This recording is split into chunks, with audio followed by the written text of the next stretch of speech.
আমার বিয়েরও বেশি দিন হয় নাই, মাত্র 4.5 বছর। আর আমার কি বয়স এখন বিধবা হওয়ার?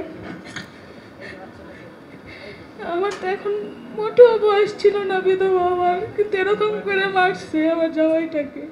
স্বজনদের হারানোর স্মৃতিচারণ করতে গিয়ে এভাবেই কান্নায় ভেঙে পড়েন বৈষম্য বিরোধী ছাত্র আন্দোলনে নিহতদের পরিবারের সদস্যরা। ছাত্র জনতার আন্দোলনে প্রাণ হারিয়েছেন কারো সন্তান, বাবা, ভাই, কারো বা স্বামী। নিজ বাসার সামনে তাকে এভাবে জীবন দিতে হবে আমি ভাবি নাই। পুলিশ বাহিনী আমার বাবাকে দূর থেকে গুলি করলো, আমার বাবা বুঝতে পারে নাই যেহেতু দূর থেকে ওনাকে গুলি করা হবে। ছেলে আর কোনো দিন পাবো না, আমার মা কইয়া ডাক দিব না। আমি এটা সুষ্ঠু বিচার চাই।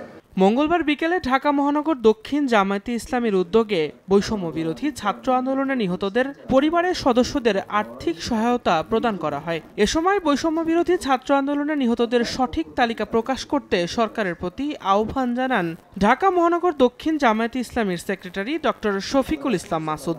জনগণকে সঙ্গে নিয়ে আগামীতে সকল বৈষম্যের বিরুদ্ধে প্রতিরোধ গড়ে তোলা হবে বলেও জানান তিনি।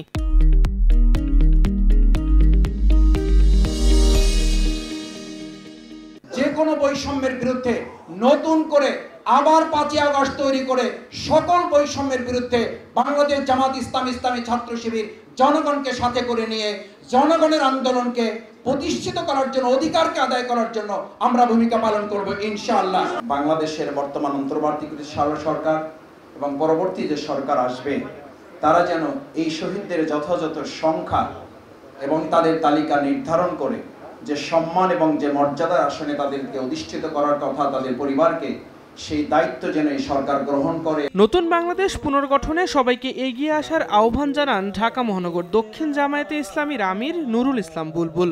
যারা সরকার পতনের সুযোগ নিয়ে লুটপাট, চাঁদাবাজি করে ছাত্র জনতার রক্তে অর্জিত স্বাধীনতাকে নস্যাৎ করতে চায় তাদের বিরুদ্ধে প্রতিরোধ গড়ে তোলার আহ্বান জানান তিনি।